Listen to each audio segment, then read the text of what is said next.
Hi, and welcome to the Corridor Cast. Today's guest is Joe Penna, who some of you might know as MysteryGuitarMan.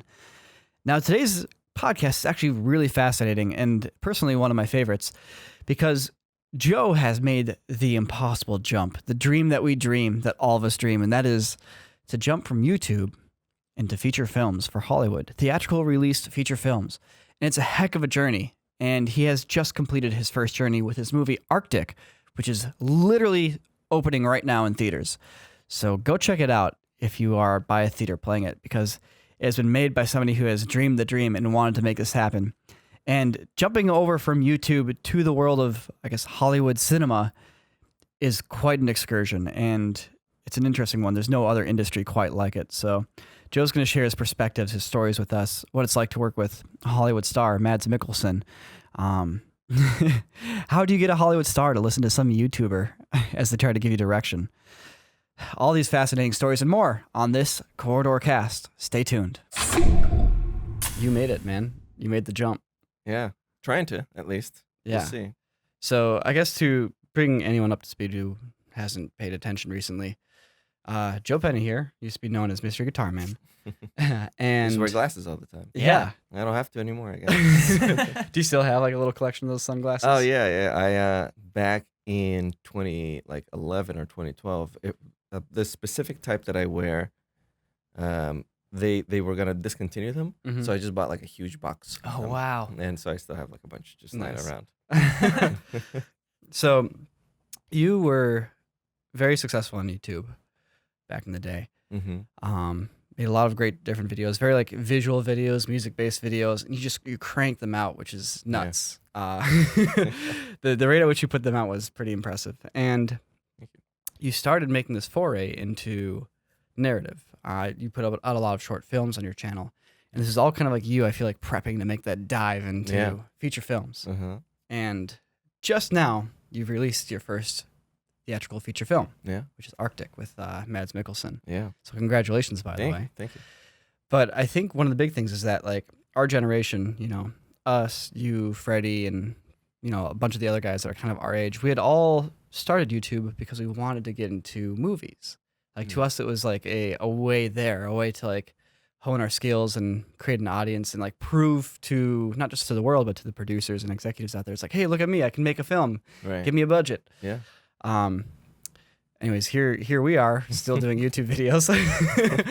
But I never wanted to get into movies. Really? Yeah, I heard an NPR interview that I did like years and years and years ago, and the guy asked me, like the interviewer said, "Would you ever want to make a feature film?" And I was like, I don't know if I can. Like that's Really? it's so long. It's like 35 days of shooting. It's you're devoting 2 or 3 years of your life to one single project. I think I'm too ADD to do that. Yeah. Mhm. And yeah, it was something that slowly like came out, right? I started with the YouTube videos, the 2 minutes of frenzied action and an insane kind of like edit, what's up, how's it going, Mr. Guitar? Get back. And interesting how that evolved in and of itself. It didn't used to be so crazy until I did a collaboration with Toby Turner. Tobuscus back in the day, and we were doing a thing where like I'm stop motion edited on one side and then he's stop motion edited on the other side, and he's just that at all times. He's like that kind of Right, crazy yeah. person at all times. And next to him, like when we put the footage literally side by side, I looked like I was a robot, like, barely moving. I was like, I gotta bring the energy, and that video did so well that I was like, I gotta keep the energy. But anyway, so then I started making. Out of that, I started making music videos. So I did one for Avicii. I did one for a few other artists. And I started being like kind of forcing them more and more to do narrative things, It was a thing at the time, Lady Gaga did like 5 minutes of like a little short film and then you hear the music, Yeah. And then I pitched to one of my artists like, oh, let's do like a 20-minute long thing. And then I started pitching them the short film that came before his music. And he just kind of raised his hand. He's like, but like, is this a music video? Like, where does the music come in? Like, is it playing the whole time? I was like, okay, I got to start making short films instead. Mhm. Yeah, so then commercials, short films, and then I did like a 40-minute long short film, and then it just kind of felt like a natural jump to get to features, Mm-hmm. How many short films did you make before you did Arctic? Decent ones. Like legit big budget, like longer than 10-minute style. Big yeah, budget. a couple of them had to like be broken up into series, Okay, yeah. but I'll call those shorts Mhm. still 4 of them. Okay. The very first one that I did was called Once Upon. That was awful and horrific and is unlisted from my YouTube channel. Is it really? Oh wow. And it was like kind of sort of fantastical Mystery Guitar Man lore kind of thing. Okay. Just, I never want anyone to see that ever. And then the next one that I did was called Instant Getaway with Ron Howard and Brian Grazer's company. That one was the first one that I was like really proud of and was actually telling a story. It's like a sci-fi thing that is if our world had teleporting like nowadays. The world is exactly the same, but it had teleporting. In fact, I shot some of it right here. Yeah, I think we still have some of your cardboard boxes. Oh, there you go. We brought in a bunch of cardboard boxes because we just needed it to look Is that like the one that had Tanner Thompson? Tanner in it? Thompson. Yeah. He okay. was in that. Oh, you guys know him? Yeah. Yeah, Yeah, a of little bit. course. It was fun because it was like real. I was like casting people and I was producing things, and it was like, I had to find locations, and it's like, let's ask our friends and make it happen. And it kind of was YouTube plus for me. And then I was like, okay, I can stand to be behind the camera. So then I did another one called Turning Point, and that was great, which was all a motion control thing. I really wanted to do that. It was the creators of Walking Dead had this wonderful set that they donated to us, and I was able to shoot that in there. We took that to Tribeca. That was great. And then we did a 40-minute long short film that really should have been a feature film. Like the story is a little too compressed. Was that the time traveling one? Yeah, the time traveling one. I really like that story. Yeah, I really like that called one. Beyond. Yeah, Yeah. I think it works. I think that so there's some great acting in there, some wonderful like match cuts and things like that we were trying, but I would have rather had a little bit more time to tell the story, and that's what sold me on making a feature film. I gotcha. Were these short films strategic moves on your way to trying to make a feature film, or were they just you wanting to tell a story? Beyond, and especially Turning Point. Yeah. Turning Point was not a proof of concept for Arctic, but it was a proof of ability. Yeah, yeah. It was like, we can do a short film that's really visually arresting that only has one person on screen the entire time. I can do that for 97 minutes, trust me, Now, did you know about your desire to make Arctic when you were making that film? Because you just mentioned making a film with one person in it. Yeah. But this was before Arctic ever became a thing. It was, yeah. It was still called On Mars back in the day. Okay. So Arctic initially was a sci-fi, exactly the same story, but happening on a terraformed Mars, like a half terraformed Mars. This guy's plane crashes away from the colony on Mars, and he needs to survive. And then instead of a helicopter that comes to save him, it's this like quadcopter thing that we were going to build. It's like, it's the future. But anyway, then the Martian came out and ruined all of our plans. Yeah, I can see that. So how did you make the jump? How did you get a film off the ground from where you were on YouTube making shorts? Yeah. So YouTube became less and less viable for me as a full-time job, especially for me and my partner Ryan Morrison. Right, for the two of us to be doing YouTube together and living in LA, that's really expensive, and having a kid for me, and trying to make two full-time jobs work out of that, it wasn't working anymore because my content really wasn't working for what YouTube was. It needed to be longer, it needed to be more often, and I tried the vlogging thing. I'm not that kind of guy. I'm not like off the cuff great. So I was like, okay, well, shoot, I'm gonna have to figure out what to do here. I'm either gonna have to find a job somewhere, or I'm gonna try to like push on this feature film that the agency at the time wasn't really helping me with, and I didn't have a management company at the time, that did feature films. So I was like, I'm gonna push on it myself.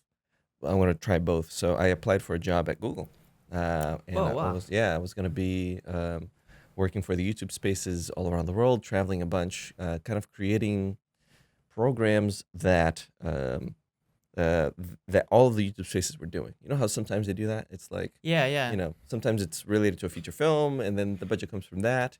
And it's like the YouTube space in LA and the one in Toronto and the one in Japan. They all are doing the same horror thing, Yeah. It's all for the month themed. of February. Yeah. So it was going to be my job to come up with those things. right? Gotcha. Okay. And a lot of traveling to figure out how to tweak the programs. So like, oh, you know what? In Japan, they're more vloggers, so they need vlog sets. They need smaller sets. They don't need huge sets. In LA, we need giant cameras. Because they can do that here. So yeah, that was going to be my job, and I was like 5 interviews in, because for you to get a job at Google, Wow. you have to like go through all of these processes. And yeah, it was literally right before I was gonna say yes to that job. I heard that I had at the same time been working on Arctic, right? And I had been talking to this producer.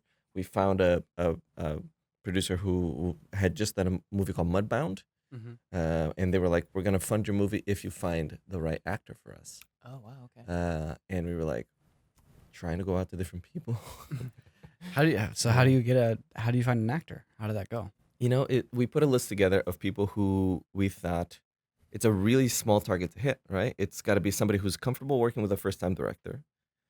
It's got to be somebody who's got a big enough name to command the budget that we had for the film.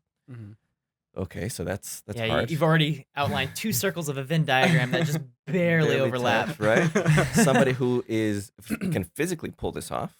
Yeah, they have to be strong. They have to be strong, and they somebody who's has got to have enough international appeal, because this is going to be an international film.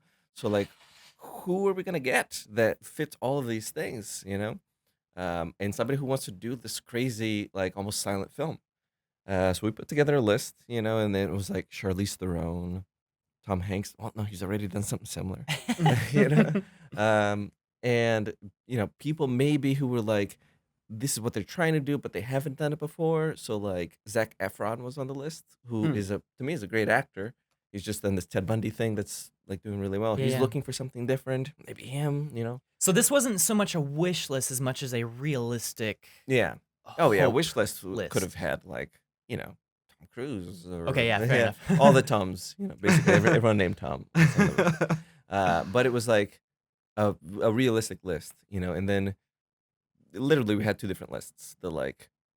These are just actors who we know we'll never get, but are great for the look, for the etc. Right? And Mads was on that other list, Okay. the list with Tom Hanks and etc. And then our producer said, "Well, I know somebody who knows Mads Mikkelsen." I'm like, "Well, it doesn't really matter, because he would never say yes to this. He just did he comes from doing a Casino Royale, a James Yeah. Bond film. He was just in a did Marvel a movie. Star Wars movie, and a Marvel yeah, movie. Star Wars 2, that's right. Right? He was in Rogue One, and he was the bad guy in Doctor Strange. Yeah. There is zero way that he's gonna want to do this. But okay, I guess go ahead and send it to him.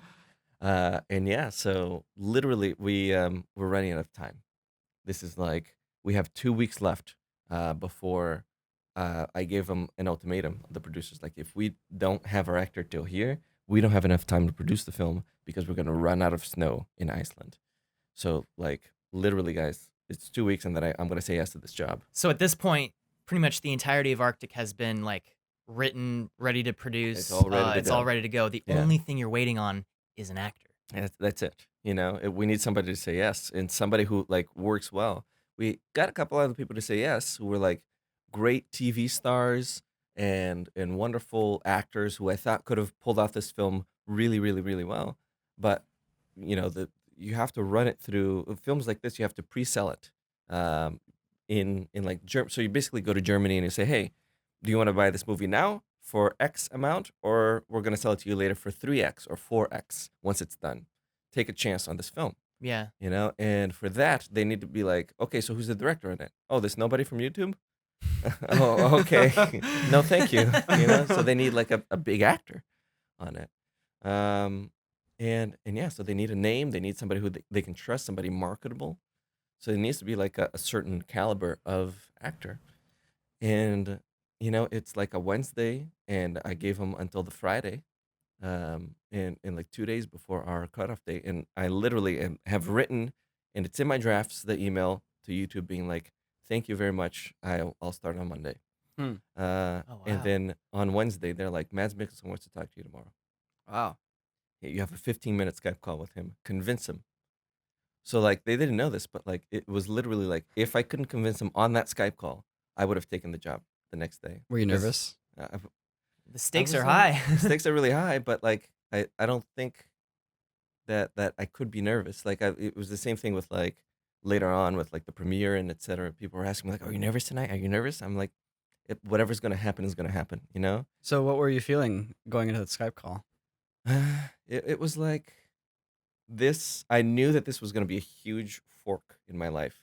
I just didn't know which one it was gonna be, and I was gonna be happy either way. I had already told myself that I was gonna be happy with the YouTube job, and I was gonna make it work, and I was gonna make that fun. I was still going to do my YouTube channel on the side because it's there are plenty of YouTubers who work for YouTube. So it was gonna be like, where's it gonna go? Either this film is gonna get made, and then I'm gonna try to go down that path, or the other way. And like my bank account is going. Doot, doot, doot, doot, doot. So are you sitting there at your computer, like waiting for the call to happen, or did you call him? Are you just sitting there Yeah. being like, all right, any minute now? So I add him on Skype, right? Okay. And I'm at the YouTube space actually because I was like, I need the best internet connection, and I was also doing like some pickups for a YouTube video then, So I just booked extra time, and then I'm in this glass building, so I feel like everyone is like looking glass office, so I feel like everyone's looking in. I told my partner Ryan Morrison, who co-wrote the film with me, is executive producer on the film. He was like, "I'm just gonna wait outside, right?" I was like, "Yeah. Just it should just be director and actor." He's like, "Okay, cool." So he starts pacing outside, and I'm like, "No, just wait." He's like, "It's 15 minutes. Just go somewhere else." He's like, and then on Skype, I add his name. I'll give you guys his name later on Skype. And I'm waiting, and he's 1 minute late, and then he's 5 minutes late, and then 7 minutes into it, ding, ding, dong. Yeah. The moment it's real, you're like, Dude, that's this a is it. really good Skype impression. Yeah, I think so. Yeah. I've been practicing it for 12 years. And yeah, I get on, and there's Mads Mikkelsen smoking a cigarette, and immediately he's like, nice script, man, great script, great work. And I'm like, okay, Ooh, all right. okay, here we go. Taking all that ice from the Arctic yeah. and just cracking it in half. That's it, And then we start talking, and 15 minutes goes by, and he's like, well, you talk about this beginning scene where you don't see the SOS, right? So how would you do that? So then I shared my screen with him, and I had done some photo boards. I can't do storyboards, I can't draw, So I show him the screen, and I'm like, this is how it is, It's like you start from shot like this, shot like that. So basically, it was other films and like things that I have found on Google and things like that, and photoshopping like a helicopter into Gandalf's face, going like this. But it's the right emotion, Sometimes there's a continuity of character there, but it's like a continuity of action. So then I show him the first scene, and he's like, "Okay, keep going." So then I show him the next scene, and the next scene, and the next scene. I'm like, "You're good? Like you said, they said 15 minutes." Yeah. He's like, no, keep going. So we run through the entire film. Oh, Poor wow. Ryan outside is like ripping what's left of his hair off. He's like waiting for his child to be born. Right? So it was an Uh, expected phone call of 15 minutes. How long did it ended up? It's like 3 being? hours later. Wow. Yeah, we're like the office. I only booked it for an hour, So I was like, I hope no one booked it after me and comes in and like is trying to get the. So thankfully there wasn't anyone there. And then we started talking. At the end, we started talking about the themes of the film. He's like, "This is insane. It's a survival film, but you're starting it after the traumatic event, after the plane crashes. He's already learned how to fish. Like, why are you starting this film so late?" And I told him about why I thought that was the best idea, and he goes, about 10 minutes later, he's like, "Wow, I want to start growing my beard." Yeah, and I'm like, "Okay, cool. So you're gonna do this film?" He's like, "I'm gonna start growing my beard. Let's have our people talk." Right? And literally, I hung up on the phone, and I was like, shoot.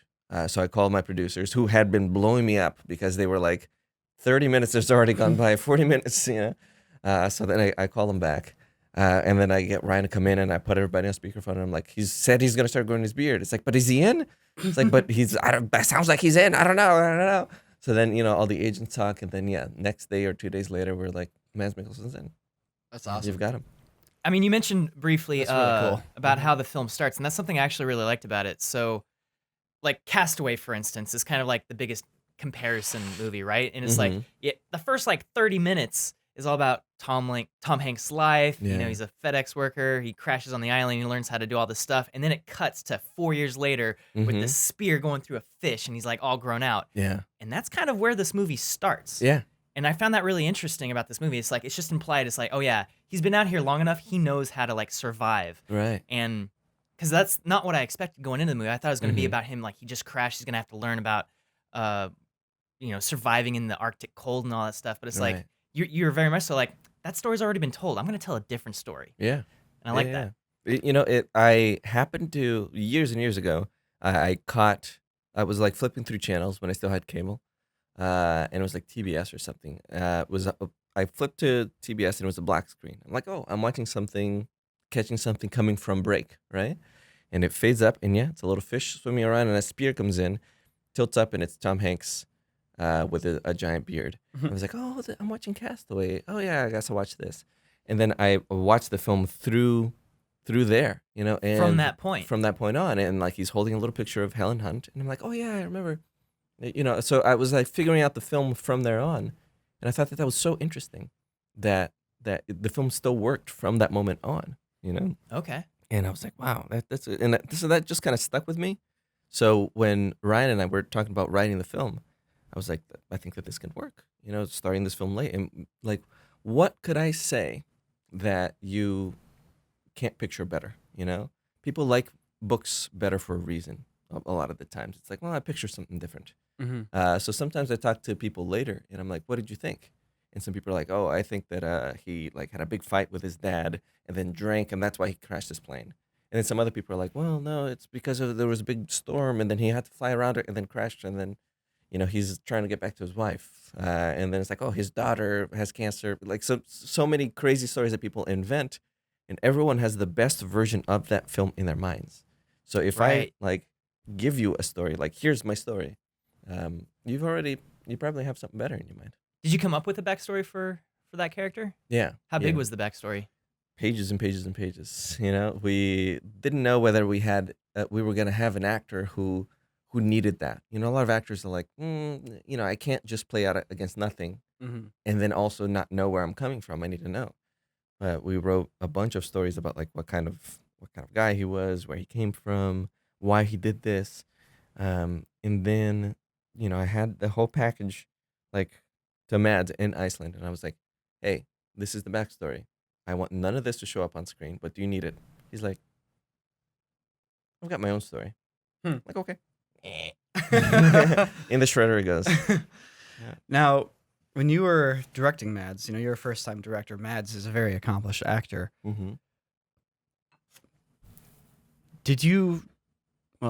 Was the experience like, did you find that he would let you change his acting, or did he kind of just call his shots and you were along for the ride for a little bit until you built a certain level of trust? Yeah. When he first signed on, that's what I thought. It was going to be like, this is Mads effing Mikkelsen. And I put a camera over here and I press a little button and I say, I don't know, action, I guess. And he does what he does, He is so great in even like the films that to me don't work well. That he's done, in really crappy movies sometimes, mostly the Hollywood ones. But he is constantly wonderful. So he must not be listening to bad directors, So yeah, to me it was like he must just do his own thing. But no, it was actually the complete opposite of that. It was like really total collaboration, and there were things that he disagreed with that he was like. And the producers would come up to me, and there was this one specific moment that I can think of, where him and I had a conversation, and I always ask the actor first, like, "What do you think this is?" in case it's better than what I think, and then he said what he thought, and I was like, I actually think this other thing. He's like, okay, well, let's do it your way, because I just trust your opinion, right? And then the producers later came to me and said, hey, I'm just completely separate without knowing that we had talked. They said, how about this thing? And then they said, maybe you should change it to what Mads thought without knowing that we had even talked, right? And then Mads, without me saying anything, because I was like, oh, if everyone's saying that I should change it, then I should change it. And then Mads, without saying anything, he's like, no, let's not do it that way. Let's keep it how it is. So like, he's That's like nice. fighting for me, like not even giving me a little wink after, Yeah. Yeah. I was like, wow, okay, so this guy trusts my vision, and this guy like wants me to participate in what he's doing. How do you feel like you earned that trust? When do you think that trust happened? Yeah, I think being a co-writer on the script really helped. Yeah. Because that 3-hour Skype call, because I won't say that he was testing me, but he was definitely asking questions that were like like a litmus.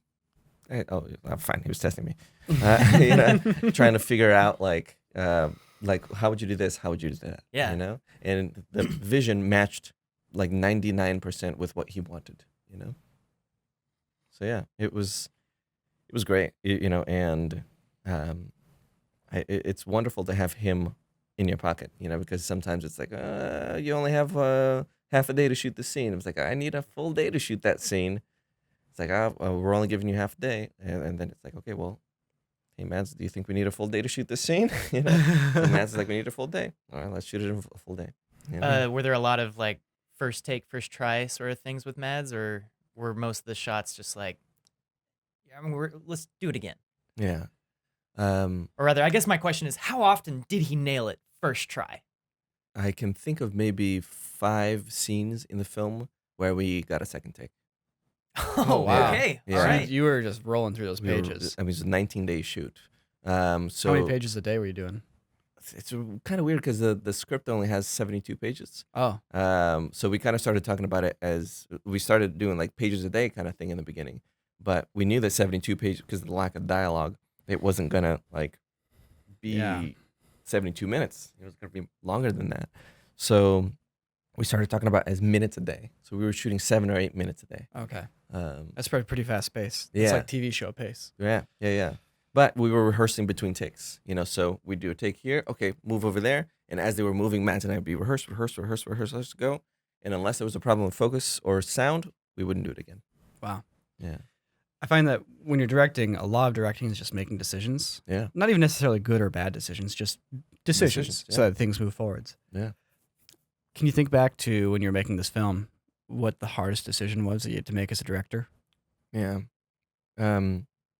We had this, like, I think the most beautiful place that I've ever been in my life was this cave in the glaciers of ice, like deep secret cave that nobody knew about, but these scouts had like skirted crevasses to get us there. I think I know the scene you're talking about. Yeah, Kind of yeah. from towards the end of the movie. Yeah, it's also in the end Okay. of the trailer too. Okay. He's inside of this cave, right?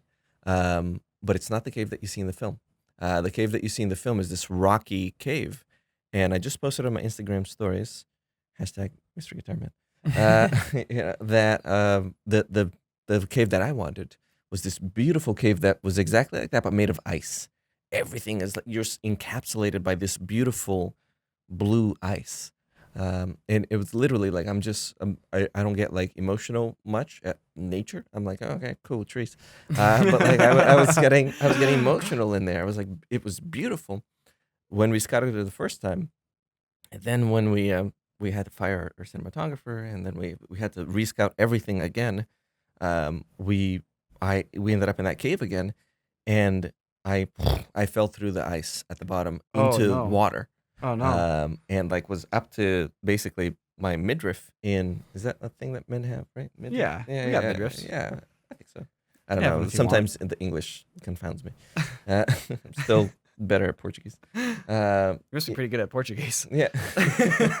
So, I was like, we need to shoot here. We need to shoot here. And then my producer came up to me and was like, listen, if you tell me that we need to shoot here, we'll make it happen.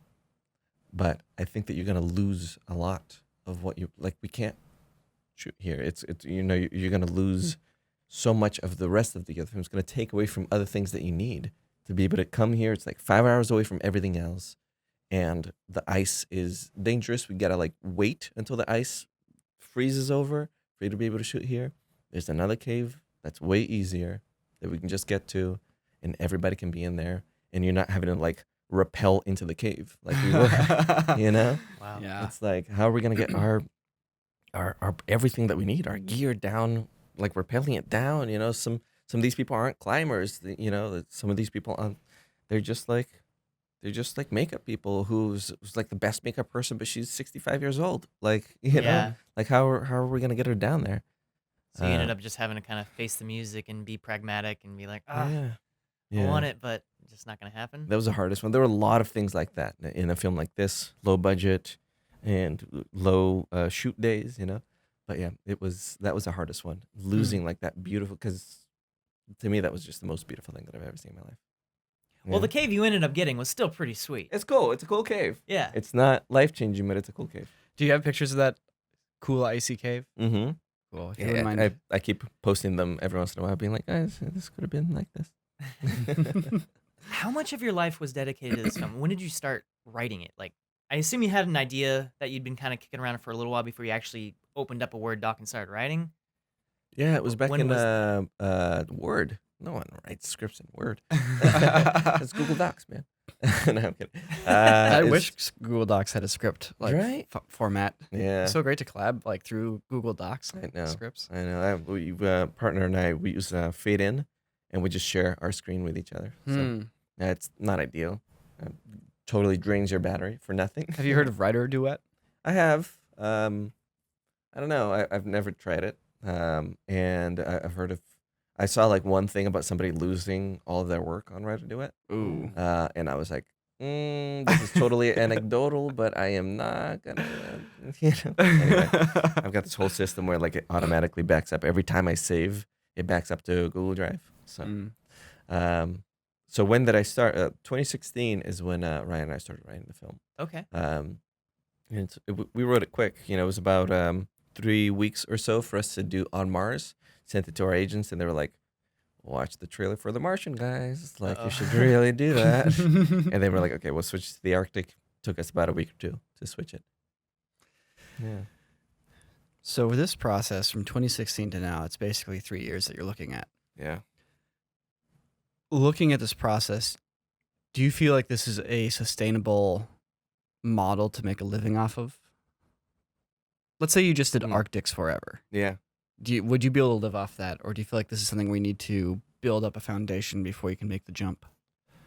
With Arctic specifically, no. Like I am on the red with Arctic with how much money I spent on it versus how much money I got, and definitely not. This was, everyone says like the first film is going to be a raw deal, and you're never going to make any money after your first film, and absolutely not.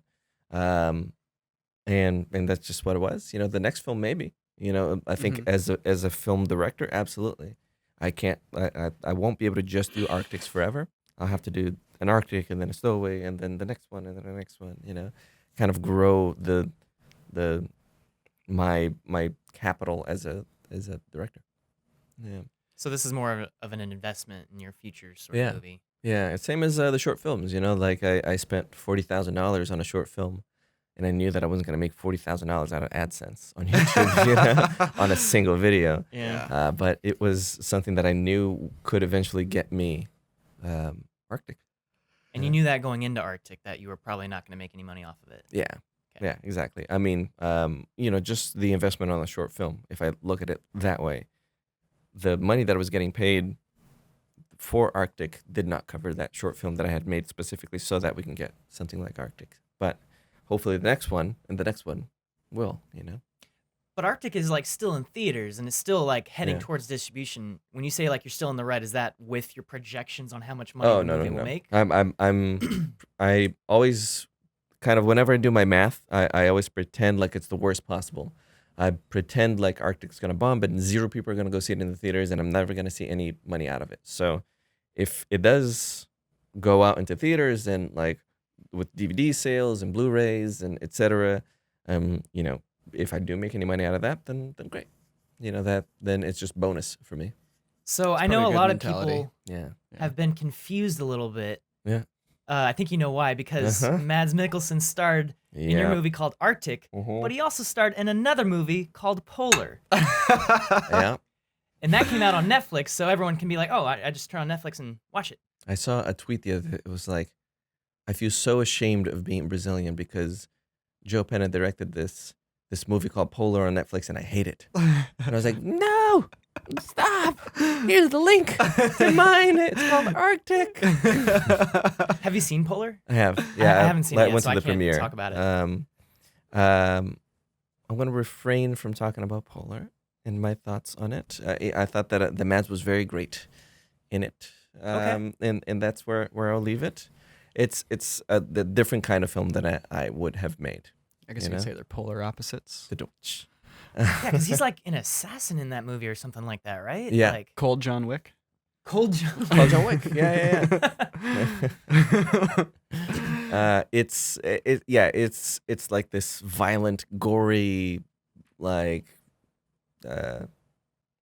really crazy film.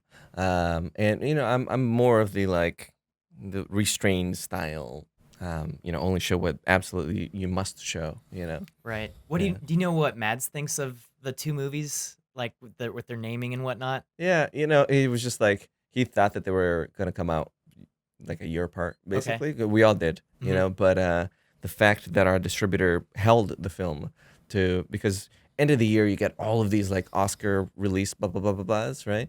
All Is Lost released. It's a very similar film and released at the end of the year, and it was kind of lost in that kind of shuffle, you Mhm. know. And it was a great performance by Robert Redford, but it, you know, they were like, we don't want to go there. We want the movie to make money.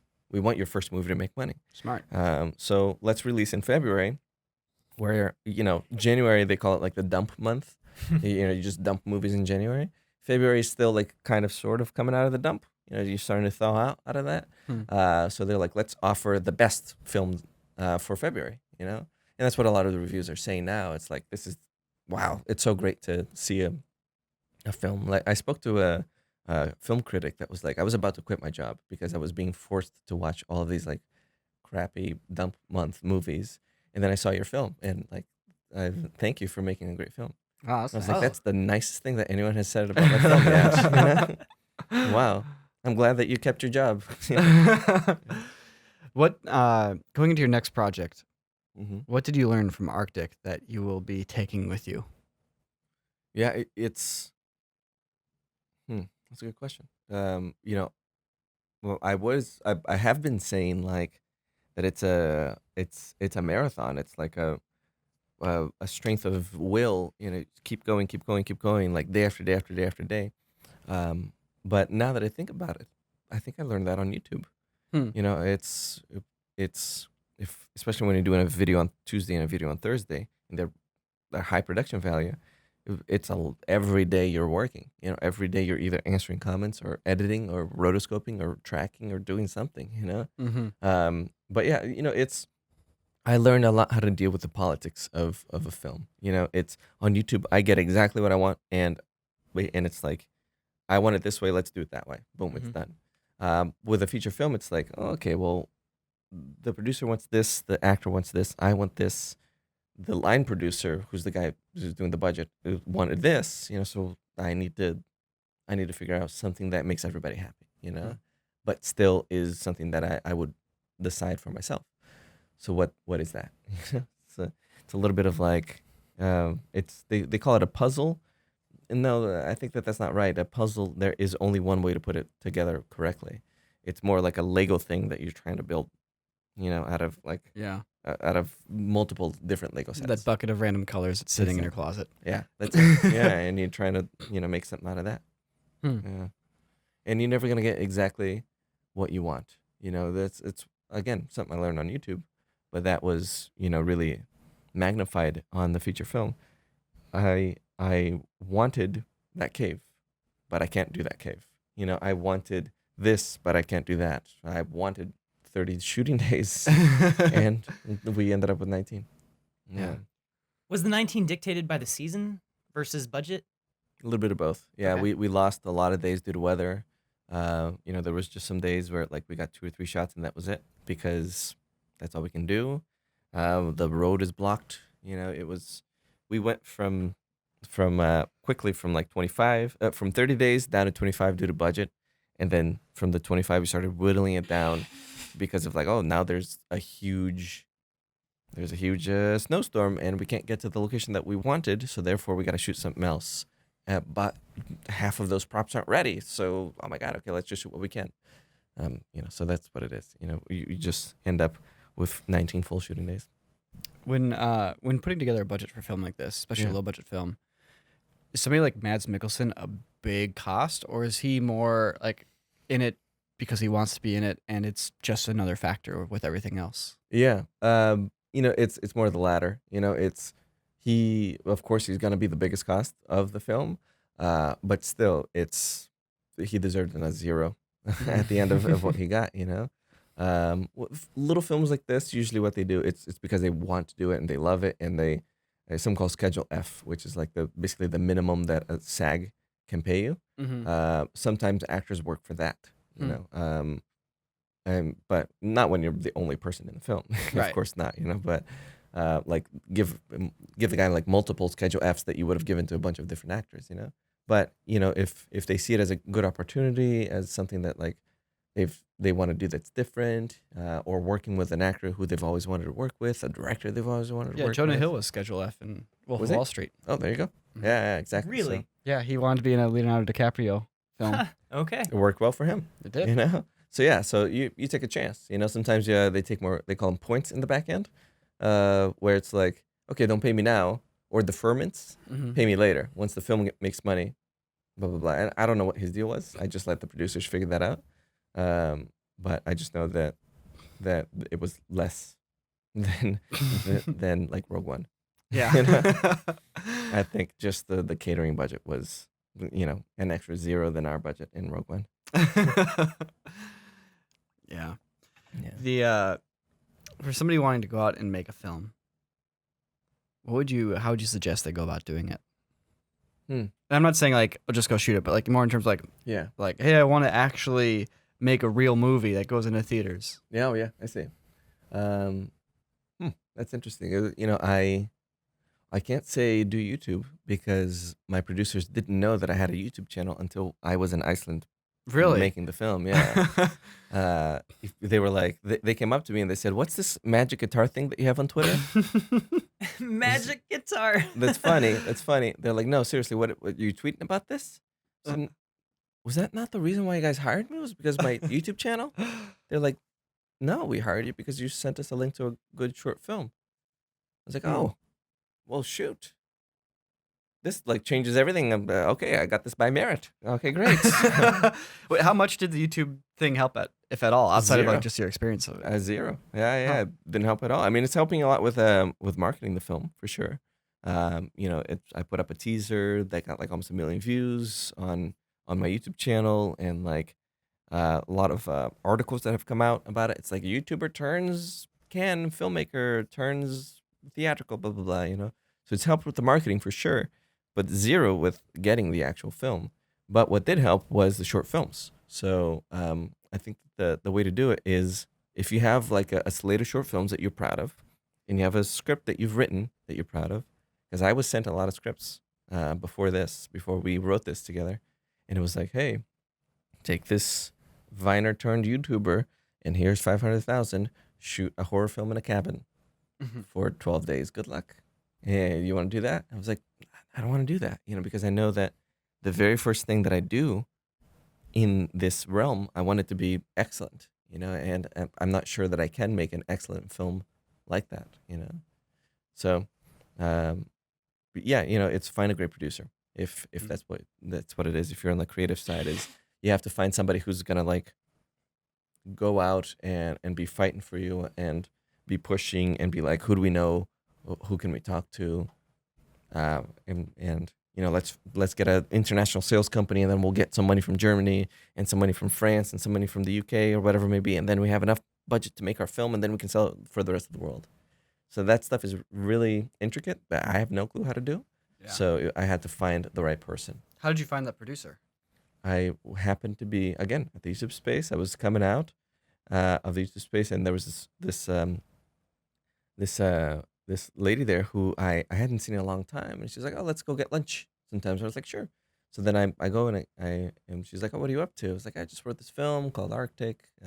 I just switched it." I was like, "I think I want to shoot it in Iceland. I've been looking at pictures of it." And she's like, "Oh, Iceland. I think I know a producer who is actually going to Iceland tomorrow. You should meet with him." So then that night we had dinner, and I gave him the script, and he read the script on the way to Iceland, and then in Iceland found our production company in Iceland that day. Whoa. Wow. Yeah, it was like it all Whoa. came together really fast. Wow. Yeah, Seems like the fate smiled upon you a little bit. it was like it's scary the number of coincidences that were necessary for this film to get produced. Like I just happened to be coming out. The guy just happened to be going to Iceland. Mads just happened to know somebody who knew somebody. And Just happened to have not accepted the the YouTube job just thing, yet. Right? I had written the email and I wanted my wife to read it before I sent it. Like that was the That thing. was the thing holding That was you the back thing from holding it sending back. it? Yeah, yeah. It was insane. It was like this crazy amount of coincidences just to get to what. And then Mads just happened to have done 2 huge films and was looking for something little. He called it rock and roll filmmaking. He wanted to do a rock and roll film, just like his Pusher days. This very first film that he did with Nicholas Winding Refn with like tiny little digital cameras, or whatever it was that they shot with. So it was this insane amount of coincidences. And so how do you do it? I just get really fucking lucky. That's what you gotta do. It's just like on YouTube, for us to have made this YouTube channel, there is an immense amount of work that you have to put in, but then you just have to get lucky. You have to make a video that goes viral, and you have to start a podcast that supports you, and you have to do all these things, and you have to like be at the YouTube space when Logan Paul is there, and then you're like, "Hey, you want to be on my podcast?" And like that's how it's like little by little, you're inching forward with all this work, and then you put the same amount of work, and there's a huge step forward, and you don't know if that huge amount of work that you're putting is gonna get you like this far, or like actually set you back. Because that happens so many times, where I put a lot of work into something, and then people are like, about it, I was like, I'm going to unsubscribe from your channel because this video is so lame. But that being said, if you don't put in the work, though, the chances of being lucky There's 0. goes, yeah. Yeah. For you to So get, you're setting yourself up to be lucky, and really, it's kind of like about who you know, or who you meet, because I didn't know anybody who could help me make this film. I didn't have those people on my team. I didn't know anybody. It was just about I got lucky with who I met at the right time. And now you've got a big project coming up with 2 big name actresses. Yeah. And Yeah. I don't know if you want to talk about your next movie at all. Sure. Like, Yeah. I after Arctic, after you have a film like this and it premieres at a big festival, you get the chance to like send out links and be like, "Oh, what are you doing next?" People get interested. So before Arctic, we had written this screenplay called Stowaway, but it was too expensive for a first-time filmmaker. We knew that we just wanted to hold on to it and use it as a writing sample. We submitted it to they call it the Nickel Fellowship here in LA. It's basically the Oscars, the same people who put on the Oscars, the Academy. They give like 10 fellowships and money to people to support them for a year for them to write a script, right? Okay. It's pretty cool. yeah. So thousands of people apply, and we made the top 50, which is pretty cool. We didn't get the money, but hey, top 50 is pretty good. And that your name gets sent around Hollywood when you make the top 50 of the Nickel Fellowship. So we started getting a lot of interest for that, made Arctic, and then the agency after that was like, okay, you've got something marketable here. We can sell you. Let's. They added another agent to the team, which was really wonderful. I got a management company that's one of the best ones in LA. So Cool. all together we were like, let's package this film. Let's put some actors in it. Started sending out the script, and eventually Anna Kendrick was interested in the script, and which was interesting because Ryan and I, when we were writing, we had like Anna Kendrick in mind as for parts of the script at least, And we're like, okay, great. Like getting somebody who like you thought of for this role is wonderful. So I met with her. She mocked my sunglasses, because that's the kind of person she is. And we talked for a long time, and we knew that we were going to be on the same page about the kind of film that it was that we wanted to make. So she signed on to the film, and then same thing with Toni Collette. I had a phone call with her, and she had some questions about like certain parts of the script, about like about this thing. Can we make that like more important for her? And I was like, sure, And we talk about like how you rehearse, and she's like, well, for some of these scenes, I don't want to rehearse, and I just want to like get in there and feel out what happens like in the moment. Interesting. Like, Okay. Great. Yeah. Yeah, let's do that. And I totally agreed. So then she signed on to the film, and now we have 2 more roles to cast. Okay. Yeah, I'm trying to figure out who I'm going to go to next. So what's the log line for this movie? It's basically 4 people on a spaceship headed to Mars, and there's an accident that happens after they can't turn back to Earth, and not everybody can make it all the way to Mars. There's not enough oxygen to get everybody there. So it becomes this lifeboat scenario where who goes, can we fix this? And if we can't, how and who are we going to get to, what are we going to do here? Did you ever read Tintin Journey to the Moon? No, never. That's that? part of that story too. Oh, is it? Yeah. Mhm. You should. Oh, cool. It's a great story. Yeah, I'm doing that now. I'm watching all of these space films and like submarine films because I wanted the ship to be really tight. You look at Because passengers. it's gonna be tight. It's like you're not gonna have a giant like in the movie The Martian. They have this really cool big spaceship. They have treadmills on it. Yeah. It's like chances are the ships going to Mars aren't even gonna be like a tenth that size. Exactly. It's like 2 or 3 people instead of like 6 or 10 people. Unless the BFR actually takes off. We'll see. Yeah. But even that is a SpaceX. little smaller than people realize. It Even is. with like all the space that they keep hyping up inside of it. It's like it's not going to be a cruise ship. It's like you're still going to this, have a tiny little room. Yeah, exactly. So I want it to be as realistic as possible, like Arctic. Mhm. So I'm talking to like Scott Manley, who's a great YouTuber. Love Scott Manley. Right? Like Yeah. he's like sending me. He literally just sent me an email with like all these numbers. He's like, well, he's doing like so many kilometers per second. You should actually do like these many kilometers per second because then he's never going to show up in the film, but you should have the math ready. I'm like, let's do the math, buddy. Let's do it. I love it. Like all these Respect. emails coming from like at jpl.nasa.gov, like all these people like really helping us to try to make a film realistic. That's great. I don't want something like, I think Passengers had some of like the best production design for a spaceship I've ever seen, but like that was meant to be like a beautiful cruise ship with like cathedral ceilings and etc. I want this to be like we're all on top of each other and we have to figure this out, like stumbling over each other's feet basically. Okay. Yeah. And you haven't gone into production at all for that yet? We're shooting in June.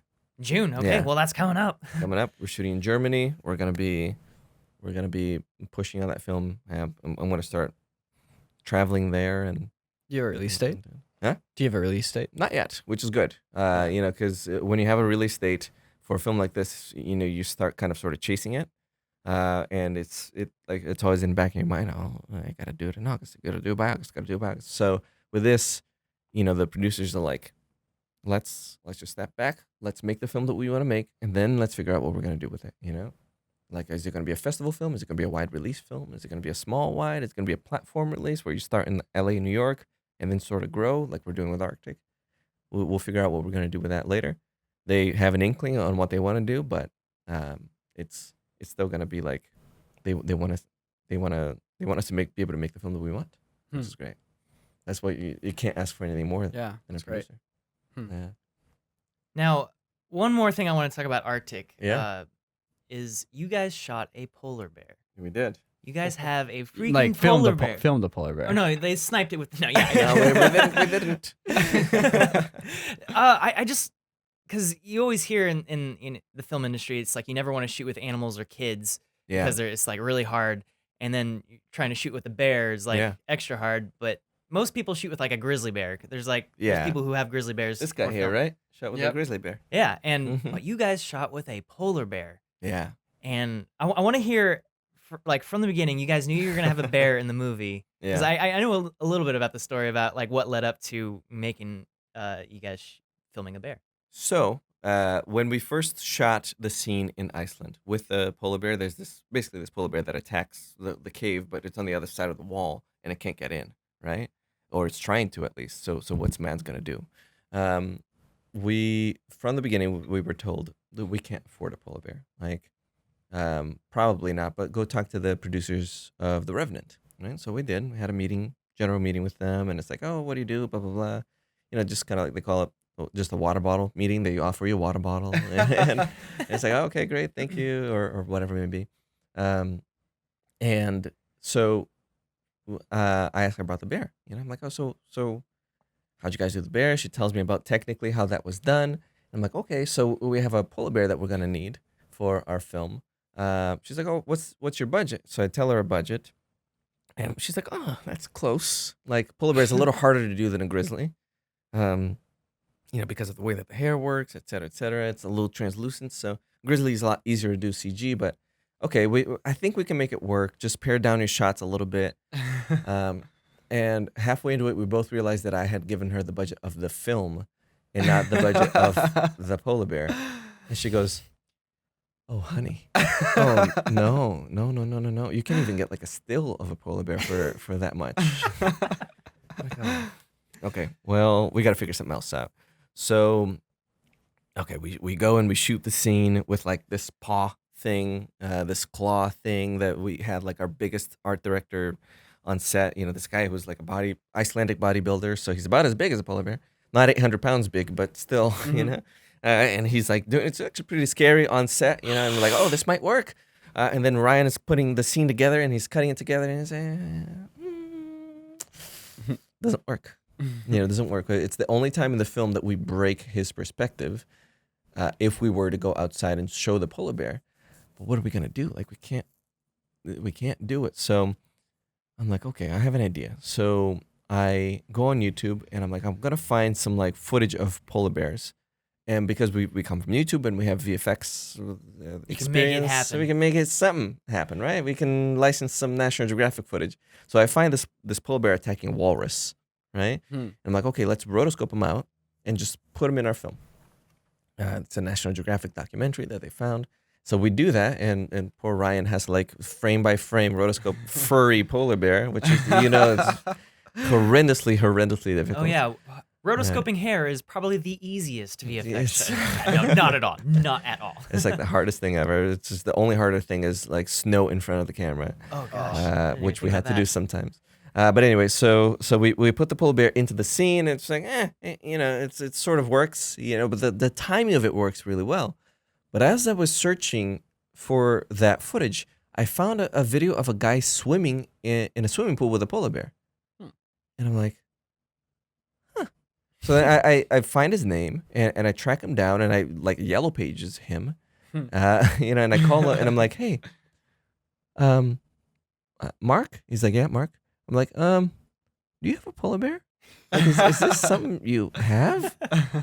He's like, yeah, I've got a polar bear. And I was a Canadian guy, super nice, and I'm like, does it like do things? He's like, you're gonna have to be like way more specific. It was like, because I thought that I had called like 18 of the guys with the same name, so like I'd forgotten all my questions by then. And I was like, oh, okay, cool. So I have this feature film. I'll be real with you, it's a feature film. It's a short film always gets you a little discount, but all right, fine, it's a feature. And we need a polar bear for it, and I basically need her to like kind of sort of like try to attack a cave. It's just something. She's like, oh, but she's 22 years old. I'm like, oh, she's young. She's like, no, bears usually live until like they're 20. She's relatively old. She's like, well, she has been in commercials before, but she takes it easy nowadays. I'm like, oh, okay. Well, we have this like indie film. It's like a survival film. He's like, ooh, I like survival films. It was like, it's basically only one person on screen the whole time. He's like, ooh, I like that kind of film. Who's the actor?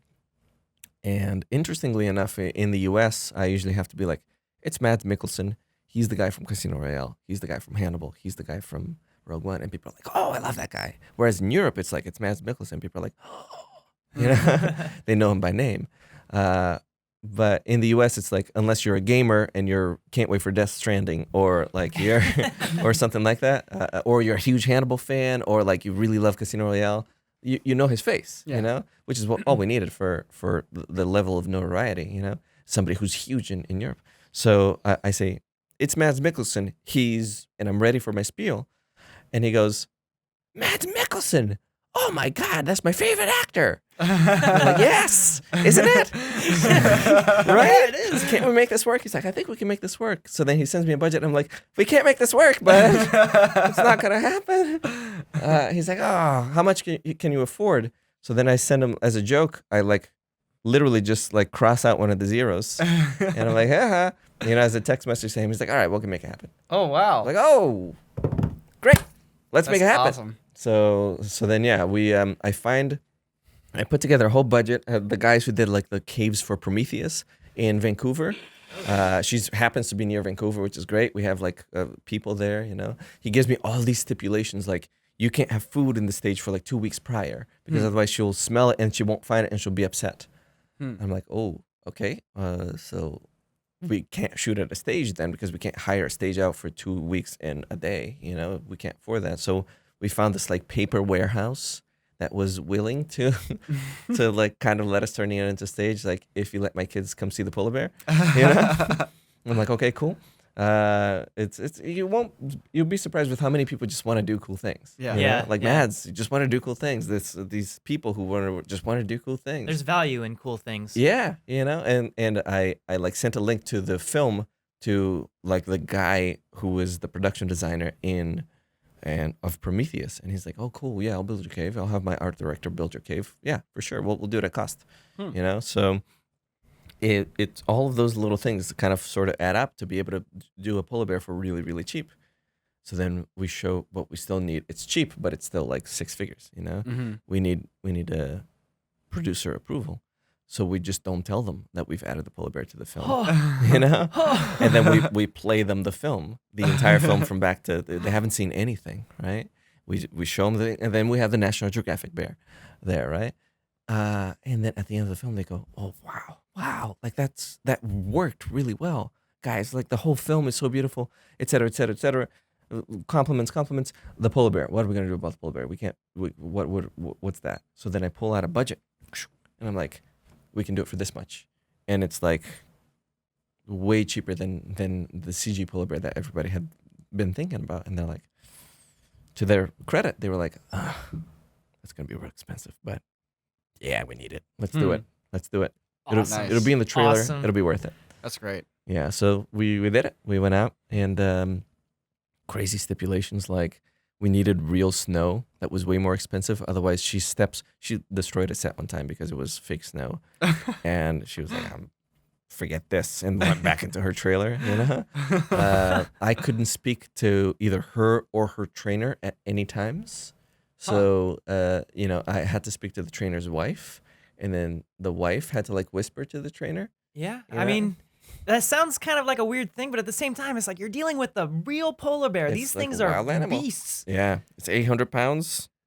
You know, we it's like all of these crazy things. We're shooting in August, which means that we have to bring in 3 dump trucks worth of ice in order to make enough snow for her. Wow. Yeah. And also, there can't be a lot of people on set. And I'm like, well, I need a stand-in to be wearing Mads' parka. He's like, looks like you're gonna be doing it. So then I put on the parka, and he's like, oh, just act scared. I'm like, I don't have to act scared. There's no acting happening right now. I'm reacting scared. And it was like, okay, we got what we needed. We shot the whole thing. You guys will appreciate this. We shot the whole thing at like 240 frames per second. Oh, yeah. Because most people are like, oh, you got to undercrank the shot. You know, so shoot it at 12 frames per second, and then speed up to 24, and then it'll look like she's faster than she actually is. But if you shoot at like 240, it gives you a bunch of options to actually speed it up however you want, and then you just add your motion blur in later. Yeah. Yeah. Smart. Yeah. It's Real funny how many smart. people miss that with undercranking. It's like if you shoot a fight scene at 22 frames per second, You're stuck. you're stuck at 22 frames per Yeah. second. Yeah. Yeah. Whereas if you shoot it at like way more than what you need, Yeah. then you can get really, really close. There are all of these mathematical things that you can speed it up by exactly 80%, exactly 50%, exactly 25%, Yeah. and still be perfect where you're falling on a frame that temporarily was there. Yeah, no drop frames or anything like Yeah. that, where you're having to like interpolate between Right. frames if you The shot at like problem 30 or is- 60. Yeah, then you have zero motion blur. So there's a program called Real Smart Motion Blur that you can take, and I love Real Smart Motion Blur. It's been around since like right, 99. Is it really? Oh, yeah, wow. it's a really, Yeah. really old program, but it still works really well. Yeah. Incredible hog. Like if Real Smart is running on a computer, don't do anything else to it. It'll blow up and turn into a black hole. It's the sort of thing that I turn on right before I render the shot. So did you struggle to get the polar bear to actually do the beats that you needed, or was that pretty straightforward? Well, so she has a couple tricks, right? This is gonna totally ruin the film for a lot of people, but I'll do it anyway. Yeah, ruin it. So she doesn't roar. I asked the guy, like, should I bring a sound person, and record her roar? He goes, oh no, she doesn't roar. If she roars, there's something like massively going wrong. Run, because there's something that's gonna happen. I'm like, okay. So then how do you get her to roar? I've seen her roar in a commercial before. She's like, okay, what I do is I have like a little stick and I say, smile, smile, smile. And then she goes, it's like, oh, good bear. Like the whole thing was so positive. Yeah. That where I actually had to start acting scared because I'm like, oh, she's smiling. Oh no, she's smiling. So we add the roar in later. Yeah. And I was doing that like in bed next to my wife, and she was trying to read a book, and she's like, take your headphones off. I can hear you. Like, stop. I can hear the bear. Like, I'm trying to read a book. Can you go this somewhere else? I'm like, oh, sorry. I'll turn it down. So anyway, it was like that. But then the worst thing was that it was August, so the snow was melting. So we had to keep refreshing the snow. And, he gives you like a range. Like, I think I'm going to be able to get her ready between 30 and 45 minutes, right? So we were doing the math. Okay, 30 to 45, let's kind of do in the middle, blah, blah, blah, blah. And she was ready in 28 minutes, So there was a little too much snow. There's a little hole that she's supposed to put her head through, and there's a tree on the other side for her. So then she gets up on the snow, and she's like, ooh, snow, and she's like loving it, and she kind of like lies down on the snow, and she looks super cute and fluffy, and I'm like, okay, let's scary, go, and then she kind of gets up, and she realizes there's a hole, and she's like, oh, I want to see what's in there. And then the trainer's on the other side. He's like, come here, Aggie, come on. There's a treat for you over here. And then she like tries to put her head through, and she can't. And she goes, okay, I'll try to put my head through this way. And she can't. Uh-oh. And then the trainer turns to me and is like, this is going to be a problem. And she starts going, right? Like she's not supposed to roar ever. And I'm like, uh-oh. And she starts going like this, like trying to do the snow. And I'm like, to the camera guys, I'm like, yeah. I was about to say, aren't you just rolling on all of it? We are, yeah. They're like, we've been rolling. Good. And it's like, okay, good. And she's so frustrated, she starts pacing back and forth in the scene, and she can't get in, and she's upset, right? So literally this was happening.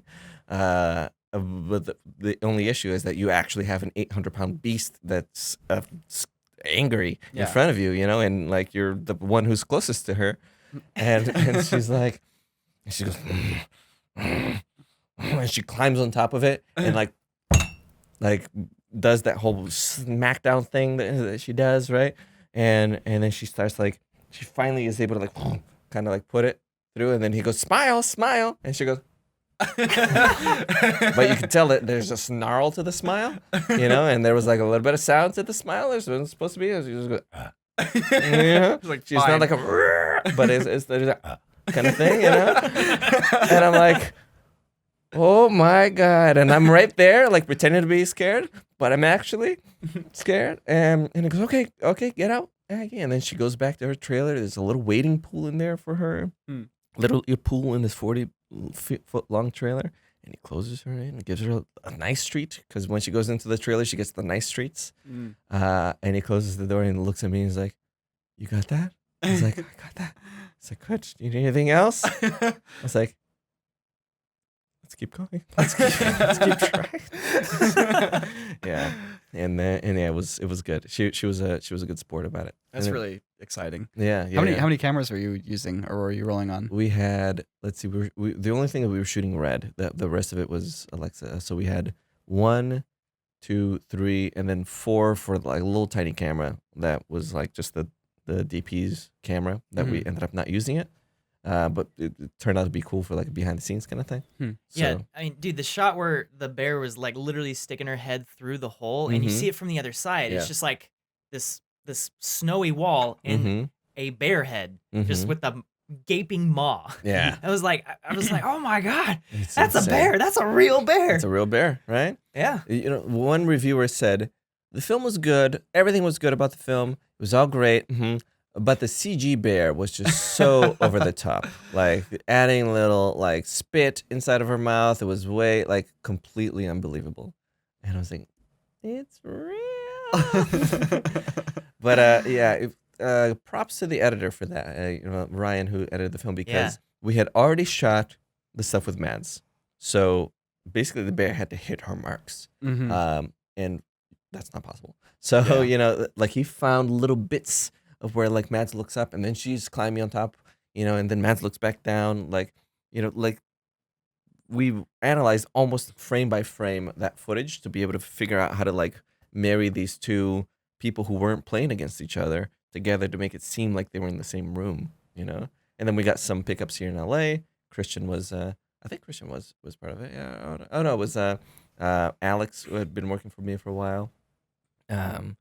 And Carolyn. So in LA, we got some green screen stuff. It's the only green screen shot in the whole film is me.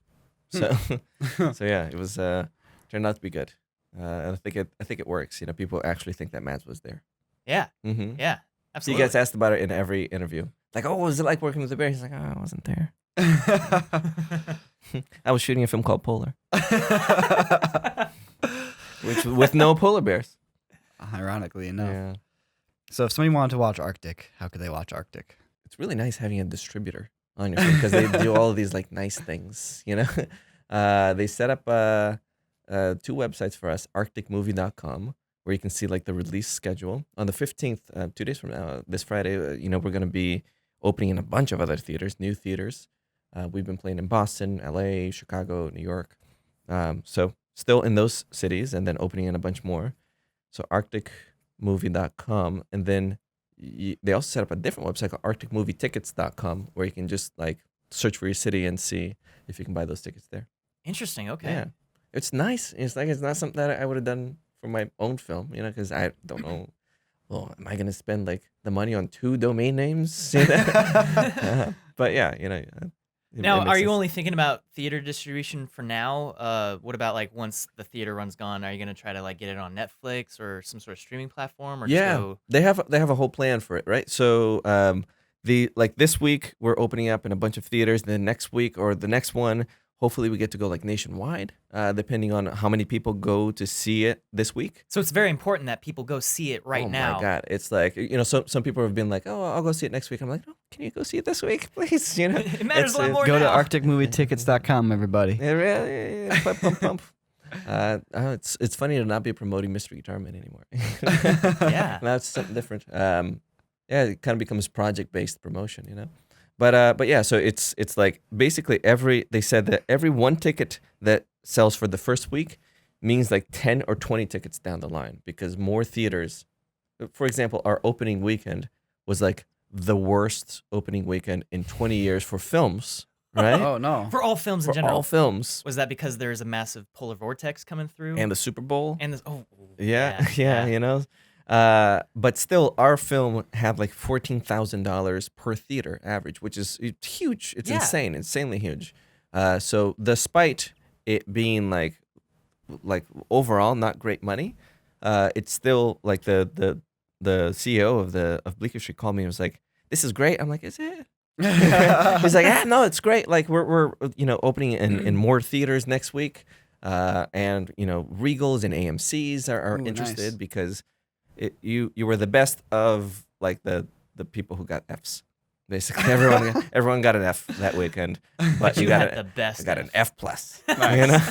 But it was important. Like there were Q&As that people came to, and all the reviewers are saying really really nice things about it. The people on like NPR said like you must go watch this film. So there's also of varied types of people. Like really old people came because of the radio things, and like there's a 12-year-old who came up to me after the Q&A and said this was my favorite film of all time.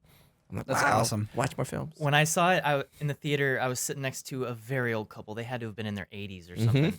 And the woman she kept, I wouldn't call them jump scares in the movie, but there are moments of just kind of like surprise. Yeah. And she would like literally jump out of her chair. Her legs went up over her head. Like over her heads, yeah.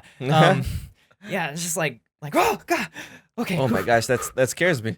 Yeah. It's an 80-year-old. It's like, is their pacemaker going? Like, It was enough that I was just like, you're okay, right. okay, we're good. All right, back to the movie. Yeah. Yeah, I've sat in like at the very very back row. I don't want people like seeing me there. I just kind of like do this on the way in, and just to see the audience reaction, and like when you show a nasty cut or something, and people going. Like throughout, That was something I totally forgot. You guys had some amazing practical makeup in that movie. Oh yeah, as much as we could, we did everything really, practically. Like, they were very convincingly like that is a gash, and it looks like that's an actual gash. Yeah. Our makeup person was really really wonderful. Our makeup director, or lead makeup person, I guess is what they're called, was like the best in Iceland and had done such huge films. And then she had like an apprentice that was her first film, so she made sure that everything was perfect because goddamn it, it's gonna be perfect, just like I was trying to do. So it was great having that kind of camaraderie on set. That's awesome. It's really fun filming really good practical like wounds. Yeah. I remember with Lifeline, we had to have a shot where somebody sticks a knife under the skin in the forearm and like Oof. cuts a little tracking thing out. Yeah. It's like I had it all set up and they had like the blood tubes running in, but you couldn't see any of it. Uh-huh. And so she's like, We here had you go. the tubes too. Yeah, Mhm. it's fun, trying to like time Yeah. it to make it look like a. But it's so gross watching a completely realistic like scene of somebody just like taking this blade and just shoving it under their skin and blood Mhm. starts pouring out. It's like, ugh. Yeah. Yeah. I can get a little squeamish sometimes, and I was like, the edit looks good. Like, I know it's fake. I know I can see like a hand that it's gonna have to be painted out later. Like doing a little pump, pump kind of thing. Yeah. But like it's your brain is just like it's real. It's real. I'm looking at a gash. Yeah. Yeah. That's awesome. But it's like it's literally like half a second in the film that we like just flash it because I didn't want to be gory about Yeah, the film and anything. Yeah, it's not, So it's for not just- like a gory film. Yeah. For half a second, I flashed the gash, and I can totally now see why people do horror films because that it's like one of the bigger reactions of the film. People are like, "Oh my god, oh, okay, it's gone." Ooh. And I'm like, "Oh, I want to do that like a lot." Yeah. I'm gonna So- make you feel something. Yeah.